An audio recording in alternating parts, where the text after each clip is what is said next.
पदमपुर गोलीकांड का खुलासा, 2 आरोपी गिरफ्तार, देशी पिस्टल, कारतूस, अपाची बाइक और मोबाइल बरामद। नमस्कार, आप देख रहे हैं रिपब्लिक झारखंड न्यूज और मैं हूं नवनीत रंजन। खुंटी पुलिस ने कर्रा थाना क्षेत्र के पदमपुर में हुए चर्चित गोलीकांड का सफल उद्भेदन करते हुए 2 आरोपियों को गिरफ्तार किया है। पुलिस ने आरोपियों के पास से घटना में प्रयुक्त देशी पिस्टल, 2 जिंदा कारतूस, टीवीएस अपाची बाइक और मोबाइल फोन बरामद किया है। जानकारी के अनुसार 18 मई 2026 को कर्रा थाना क्षेत्र के ग्राम पदमपुर निवासी लाइनमैन हारमैन हेरेंज को अपराधियों ने गोली मारकर गंभीर रूप से घायल कर दिया था। घटना में चली एक गोली हारमैन के रीढ़ में फंस गई थी, जिसके बाद उन्हें गंभीर हालत में इलाज के लिए भर्ती कराया गया। मामले को लेकर कर्रा थाना कांड संख्या 37/26 दर्ज किया गया था। घटना की गंभीरता को देखते हुए पुलिस अधीक्षक खूंटी ऋषभ गर्ग के निर्देश पर विशेष छापामारी दल का गठन किया गया। पुलिस टीम ने त्वरित कार्रवाई करते हुए 25 मई को आरोपी राहुल मुंडा उर्फ नंदू को हिरासत में लेकर पूछताछ की।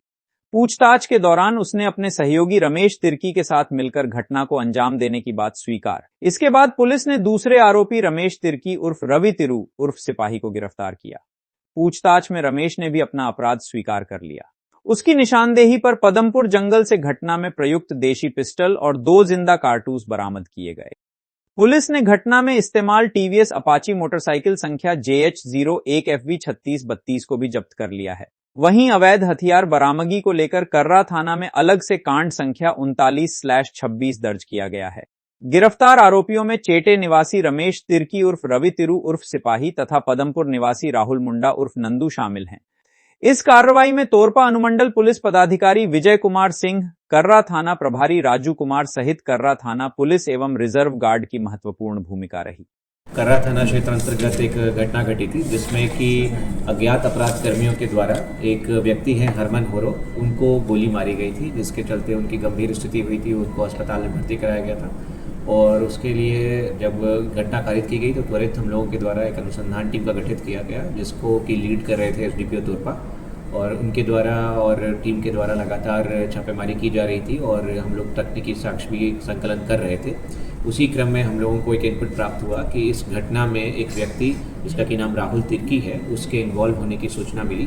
तत्पश्चात जब उसको पूछताछ हेतु थाना लाया गया तो उसके द्वारा बताया गया कि वह घटना कारित करने में शामिल था। और उसके पहले हम लोगों ने एक और व्यक्ति जिसके ऊपर कि हरमन होरो के परिवारजनों ने आशंका जताई थी कि वो इसमें संलिप्त हो सकता है, जिसका कि नाम राहुल मुंडा है, उसको भी थाना ला करके पूछताछ किया गया तो उसके द्वारा भी बताया गया कि वह इस घटना में शामिल था। राहुल मुंडा का पूर्व से जो व्यक्ति हैं हरमन होरो, इनके साथ विवाद रहा है ज़मीन को लेकर के। एक सेम लैंड को लेकर के दोनों आपस में क्लेम करते रहे हैं। पहले भी इनके बीच में लड़ाई झगड़ा हो चुका है। इनके द्वारा बताया गया, जो लोगों की अरेस्टिंग हुई है, इनके द्वारा बताया गया कि पास में भी इन लोगों के द्वारा अटेम्प्ट लेने की कोशिश की गई थी, बट समहाउ वो मटेरियलाइज नहीं हो पाया। और इस घटना में कुछ और भी लोगों के शामिल होने की संभावना है और उनके लिए भी हम लोग लगातार छापेमारी कर रहे हैं और जल्दी ही उनकी भी अरेस्टिंग की जाएगी। किसी तरह का लेन देन की भी बातें सामने आ रही थी सर? हाँ, राहुल मुंडा के द्वारा ऐसा बताया गया है कि यह जो उसने पूरा प्लान था, इसके लिए जो शूटर्स थे दोनों लोग, राहुल तिर्की और इसके साथ एक लड़का था जो कि बाइक चला रहा था।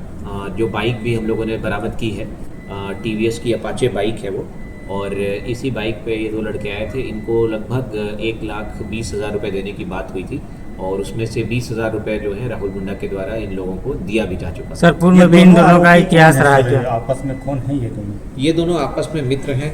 रमेश तिर्की जो है ये नगड़ी थाना का रहने वाला है, जो कि हम लोग के कर्रा थाना क्षेत्र से लगा हुआ एरिया है, और इसके साथ जो एक और साथी जो था वो भी उसी क्षेत्र के आसपास। सर, गोलीबारी के बाद फोन करके गोलीबारी की जानकारी दिए जाने की बात आई है। जिस व्यक्ति ने गोलीबारी की थी उसने किसी को फोन किया था कि मैंने गोली चलाई। ऐसा एक व्यक्ति के द्वारा क्लेम किया गया था, जिसने कि अपना नाम रवि तिरु बताया था। उसको हम लोग ने वेरीफाई किया तो वो फेक आइडेंटिटी टाइप का निकला। इसका द्वारा था ये, अच्छा, रमेश तिर्की उर्फ रवि तिरु, इसके द्वारा बताया गया था और वो इसमें शामिल है। इसको हम लोगों ने वेरीफाई किया है तो उसको हम लोगों ने अरेस्ट किया है।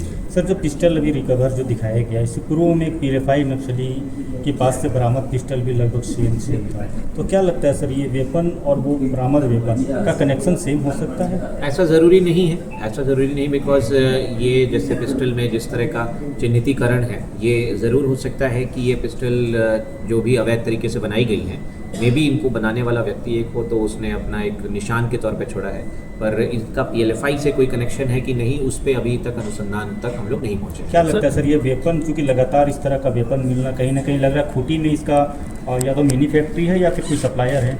खूंटी में मिनी फैक्ट्री जैसा तो अभी तक हम लोगों को कोई सूचना नहीं प्राप्त हुआ है, परंतु अगर हम लोग उसके लिए भी अभियान निकालेंगे और अगर इस तरह का कुछ भी चल रहा है अवैध रूप से, कोई मिनी फैक्ट्री या कुछ उस तरह का अवैध हथियार बनाने का कोई ठिकाना बनाया हुआ है, तो उसके ऊपर निश्चित रूप से आवश्यक कानूनी कार्रवाई की जाएगी। सर पूर्व में भी लोग का इतिहास रहा है क्या? इसमें से पूर्व इतिहास तो अभी तक हम लोगों को नहीं प्राप्त हुआ है। जो आईसीजेएस के माध्यम से हम लोगों ने रिपोर्ट निकाली है उसमें इन लोगों का कोई पुराना आपराधिक इतिहास बरामद नहीं हुआ है। इसमें एक दो लोगों के ऊपर और उनके घर परिवार वालों ने नामजदी दर्ज कराई है, जिनके साथ उनका पूर्व में ज़मीन को लेकर के विवाद रहा है। तो उस एंगल पे भी हम लोग छानबीन कर रहे हैं और जिसका भी संलिप्तता इसमें धीरे धीरे साबित होता जाएगा उनको हम लोग अरेस्ट करेंगे। गिरफ्तारी कहाँ से हुई है सर? गिरफ्तारी कहाँ से की है हम लोगों ने? घर से लेके आया गया है इन लोगों को, जो है राहुल मुंडा